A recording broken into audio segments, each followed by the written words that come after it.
Hey everyone, this is Tom, otherwise known as Scary Spikes, and welcome to another Star Citizen video. In today's video, we'll be stepping aboard RSI's Constellation Phoenix, but before we get started, a very quick and special thank you to Vegeta PT and Vapid Artist, my two moderators. Our moderators help to do important work both over on Discord as well as on Twitch, and I truly couldn't do any of my work without them, so thank you to both of you for keeping our community running strong and for helping to support it, and myself.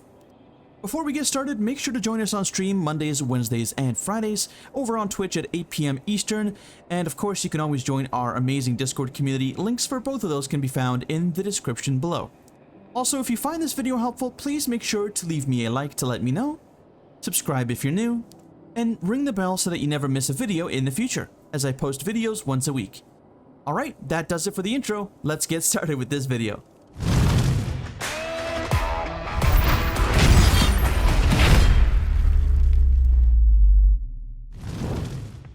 This is the RSI Constellation Phoenix. It is RSI's first foray into the luxury segment. It's a very interesting ship. It's actually a very beautiful one to boot, and if you happen to own one, you should definitely be very happy with yourself because they are not cheap, and whether you pledge that on the pledge store or whether you buy them in-game. That being said, let's go ahead and follow suit from all of my previous videos and have a look at the outside of it first. We'll take an interior tour later on, and then will come my recommendations on how to outfit this thing if you're lucky enough to own one yourself. Starting at the very front here, we can see that we have a beautiful cockpit, and it's very open and easy to see out of compared to the cockpits of the Aquila and the Andromeda. This is a little bit more akin to the Taurus, which will be released in a few weeks in 3.14.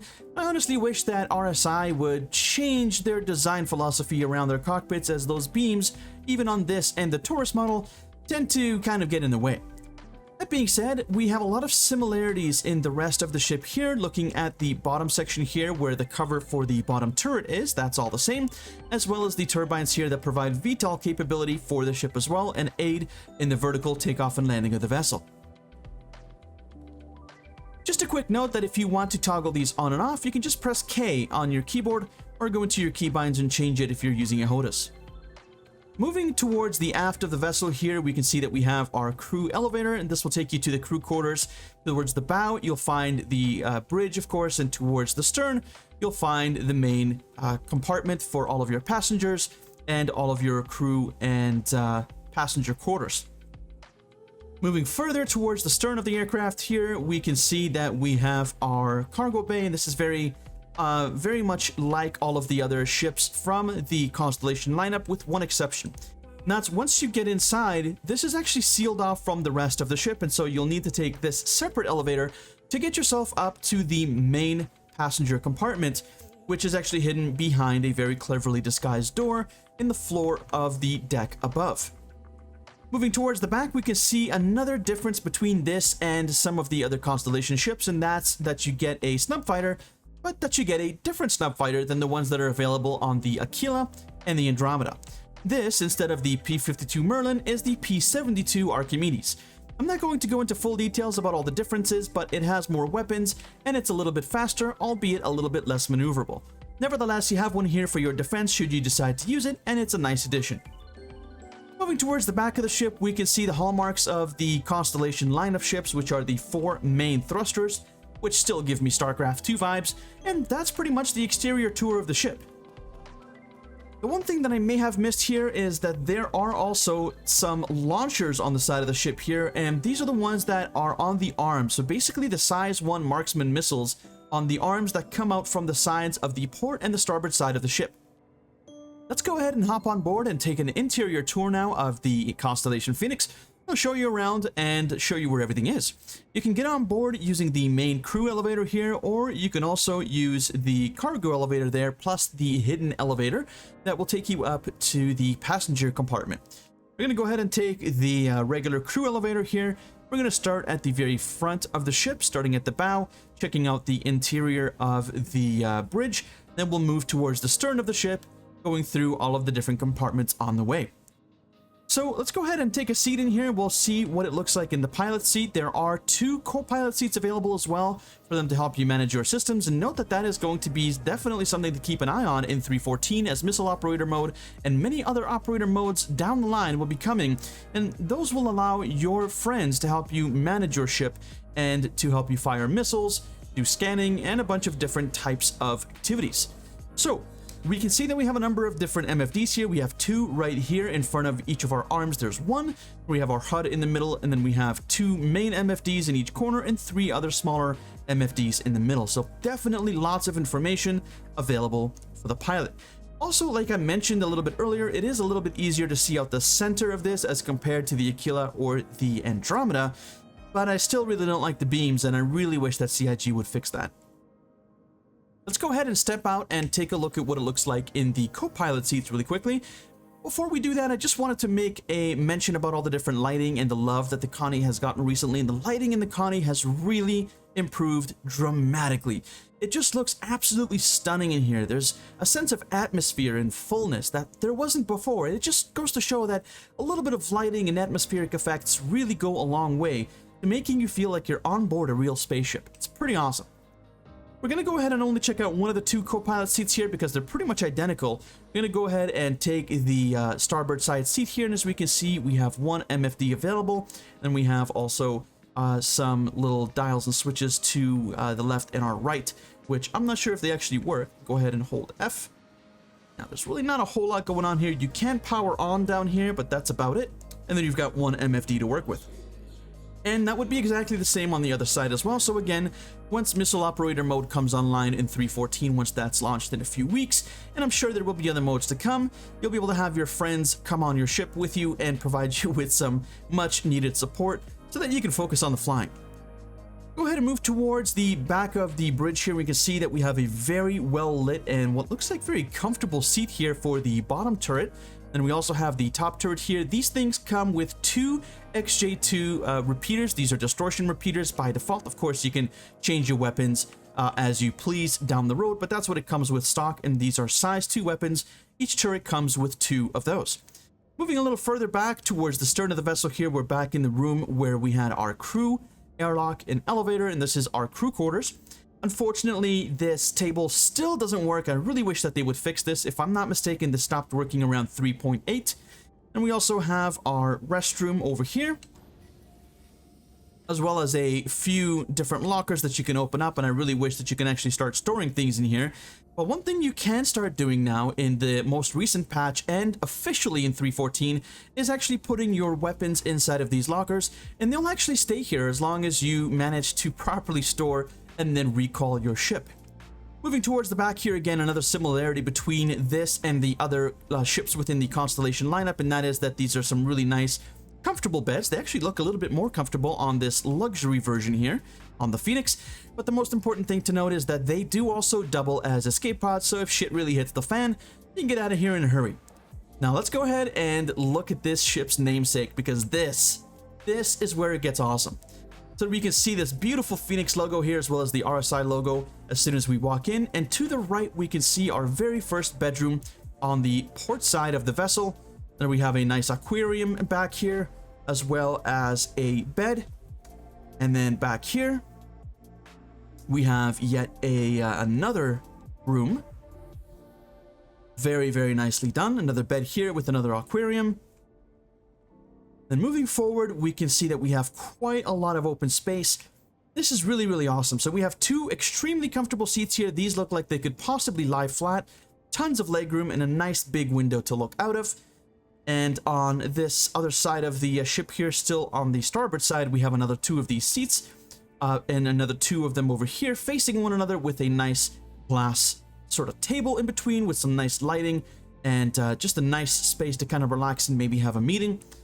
Few books and a screen up here again with some nice lighting accenting behind the seats there. Just really, really quite nice, very well done, and again a nice big window for a great view. On the other side here, we can see that we have a beautiful bar made out of marble and wood down here on the floor. Lots of different tasty drinks available to enjoy for you and crew and lots of friends, and then another screen back here, as well as this gorgeous Phoenix logo that seems to deck out this entire ship just about everywhere. What I really like about this though is that we have a really gorgeous ceiling up here. Now I was a little confused because I think initially that was over here, but I think the ship may have gotten a slight redesign, or I could just be mistaken. But I wasn't expecting this giant sort of skylight over here to be on this side. I thought it was a little bit more closer to the hallway over here, but I could be wrong. Let me know if I am in the comments below. But this is really nice. You get lots of natural light coming in through here. And again, if you're just loitering around the bar, having a drink, you can look up and get all sorts of beautiful views no matter which way you look through this ship. In front of the bar here, of course, naturally we have a nice big table. This, of course, can be used as a dining table to enjoy some food with your friends while you're having some spectacular views outside of this gigantic picture window out here. Or, of course, you can also have your meetings here as well in style and in comfort. Moving a little bit further down into the back end of the ship here, we can see that we have another aquarium here, followed by a hot tub, because, of course, who doesn't want a hot tub in space? Now back here we have the pièce de résistance. In my opinion, this is the master bedroom, and this has some really nice features here with the nice security glass, although I'm not sure how effective this is and whether you can actually turn it on and off, but it's just nice that it's on by default, making it a little bit harder to see inside, giving you some nice privacy. And again, we have this beautiful window just on the outside, allowing you to get a great look while you're taking it in and getting set in for the evening, maybe getting ready to take a nap. Moving a little bit towards the back of the ship here, we can definitely see that there have been a few changes made. Before the overhaul with the recent patch adding in the Snub Fighters, this was actually never here. There was only one door instead of an airlock, but there being a ship now in the back, the Snub Fighter, of course, and it being accessible, it does make sense that there's an airlock back here. Although I do wish that it was a manual airlock instead of a sort of an automatic one, as if we walk a little bit more forward, we can see that the doors are allowed to be open at the same time, which kind of negates the whole reason to have an airlock to begin with. But again, I digress. I'm just being a little bit picky.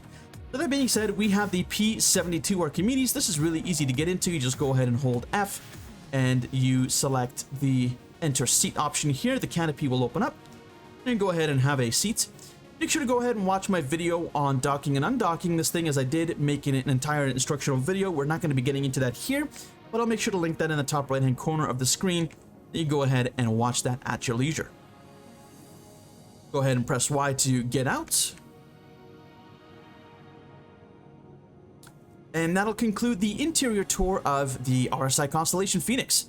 Let's now go ahead and have a look at all of the different things that you can put on the ship, starting with components and of course looking at some weapons, missiles, and perhaps even skins. Let's go. Alright, so here we are in the Vehicle Loadout Manager, and we're going to go ahead and go over, as with my previous videos, the propulsion, the systems, the weapons, the paint, followed by the MISC, which is usually the missiles. We usually save that for last, and in order to follow along, all you need to do is just be in the mobi-glass here, press F1 to access that, go ahead and click on this button down here to access the Vehicle Loadout Manager, and select your ship, the RSI Constellation, or whichever one you happen to be working on that you need to access. And go ahead and select that from the top right hand corner. Just note that if you have one of these red padlocks, it means that your ship is not currently located in the same station where you currently are, and as a result you will not be able to edit it. So you have to make sure that your ship is basically at the same station. You have to be able to recall or basically call up your ship from the hangar in order to be able to have it there. If your ship is already in a hangar and it's at the same station, it still won't work. It needs to be stored at the station where you are. Anyway, I digress. Let's go ahead and get started. And just a quick disclaimer as well, this is just my pick. It's for my own personal playstyle. You're feel free to go ahead and follow along. And we do also have links for these for the default and my loadout for Urkel down in the description below. So go ahead and check that out and follow along. Of course, you can always share your own loadouts in the comments below. Right, so without all that out of the way, let's go ahead and get started with propulsion, and this one honestly is going to be pretty simple. This is the crossfield, and that's what I've chosen. It comes with Bolon, I believe, which is absolutely terrible. Do not ever use Bolon. I don't care who you are, what you use your ship for, do not use Bolon. It's terrible. It's honestly awful. There's a few options here. Honestly, the XL1 is the fastest, technically, for most use cases, but I would say the Crossfield is definitely better for this particular application because you're going to be doing a lot of touring and you don't want to really stop for fuel that much. So the Crossfield, in my opinion, is the best. It's still pretty quick, and the fuel savings are definitely worth it. And if you're looking to get from point A to point B very quickly, and those 2 points happen to both be in the same subsystem, then you definitely want the Spicule. It is a grade A stealth class, and it will get you there very, very fast. It also happens to be a stealth component, which is nice, but it is a little heavy on the fuel. And the heaviest on the fuel is definitely the XL1. This is honestly the fastest for long range, but it is very, very expensive and very thirsty. So the Crossfield for most cases is the best. Now, this is going to be one of my gripes with the Vehicle Loadout Manager, and I think that this is something that CIG might be fixing in the future. Let me know in the comments if you've heard about this as well. But I really don't like how you have your Snub Fighter's components basically jumbled up in a huge mess with the rest of your ship's components inside the same menu. They really should be separated. I can't imagine that this is easy for new people to get a grasp on. And, you know, even people that have been in the game for a little while, there's been so many times where I've made mistakes, especially because the Constellation line of ships actually allow you to put a smaller component into your ship than otherwise would be the norm. For example, for your coolers, you're able to put in a size 1 cooler instead of a size 2 cooler. If you do that, your ship will overheat and you will be going nowhere fast. And so with those two things in place, being able to put a smaller component in than the ship should actually have, and also basically having a big jumbled mess here with all of the components of the Snub Fighter and the main mothership all in the same category, it's just a complete mess. And I really wish that it would get its own. So hopefully that is something that's coming in the future, but I digress. I've gone ahead and went with the avalanches here. Now there's a couple of choices for the coolers. You can go with the snowpacks. I don't think I have any more of the snowpacks left. Let me see. Yeah, so I don't have any more of the snowpacks left. They are really expensive, guys. Honestly, they're very, very pricey. But if you can afford them, they will give you the best cooling for your money. And that being said, the avalanches are also military. They are more than good enough, and they are very adequate. That's what I've gone ahead and chosen there. And then we can move on from the coolers. Also, glaciers. If you want to get good coolers for your Snub Fighter, the glaciers are pretty much the best ones to go with. And the power plant for the little guy there, JS300, there's no surprise there. I love the JS series. Similarly, we're going to go with the JS400. This is the size 2 variant for the Phoenix itself. So we've got 2 of those on there. That is my favorite power plant to go with. Make sure to go ahead and choose the JS400 for that. Moving on, FR76, that is the size 1 shield again for the Snub Fighter, FR76, and a rampart for the shield generators for this particular ship. Now, if you've seen my previous videos, you know that for smaller ships, I like to go with more of the FR76s or the FR series in general because they have a very quick regen rate, and overall, from what I've heard and from the research that I've done, the FR shields are technically, on paper, better than using like an FR and a rampart or 2 ramparts and so on, just because they have a really, really quick recharge, and they're pretty efficient, honestly. But personally, I like using rampart and an FR because the FR still gives me that decent shield regen, and rampart gives me a little bit bigger of a shield pool, especially since I am not the best of pilots, so I definitely want to be able to take a couple of extra hits before I GTFO. That being said, those are the components there. Let's go ahead and move on to the weaponry. Honestly, guys, the weaponry is pretty straightforward. Now, these are all going to be proprietary missile racks. You're going to be getting 28 size 1 marksman missiles on this thing. No size 2 missiles because, as you can see, you've got a beautiful sunroof or moonroof or whatever you want to call it there in the top. So no room for any of the top-mounted proprietary missile launchers as in the Andromeda, but you still get the side-mounted ones, which are the size 1s. Marksman's by default. We'll get into that in just a little bit. For the weapons, though, I would definitely recommend to go with the laser repeaters. They're honestly the best. CF447 Rhinos for the size 4, and Badgers for the size 2s, Bulldogs for the size 1s for your Snubcraft. In 3.14, I do believe they are putting in a system where there will still be unlimited ammo, but the ammo will need to regen over time as it's depleted with laser weapons. So that's actually kind of interesting. But for those, they're still, despite having a lower range in 314, will be a really good weapon. I personally like them. You can also get rid of the gimbals if you'd like, at least on the top, and change those out to size 5 gallerines if you so like. But honestly, I don't imagine when you're cruising, you're going to be getting into too many bloodbaths and fights. So it's always just good to have, you know, a little bit on board to help defend yourself, but you don't really need anything too crazy on this ship.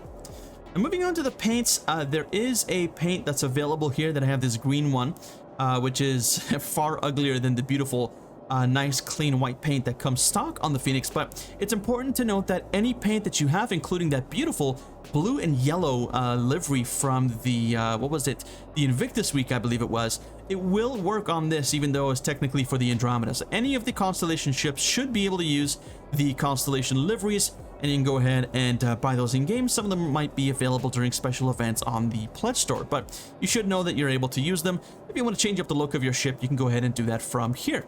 And finally, going on to the missiles, I've gone ahead and went with all of the Spark 1s. This is weird. I don't really know what that's for. Let me know in the comments if you know, but basically we've got 28 size 1 missiles here. I honestly don't know what the reason for that is. I guess if you get too many of the smaller craft getting a little close to you, you can fire these off in self-defense, but honestly, they're pretty useless, and for a ship of this size, we really would have expected some size 2 missiles, even if it was only half of them, let's say maybe 14 instead of 28. But that being said, you've got a good sizable amount of missiles here. These are size 1s as I've mentioned, and we're going to go ahead and choose the Spark 1s. They do come with Marksman 1s by default, but the Sparks are superior in almost every single way. We'll go ahead and go with the Spark 1.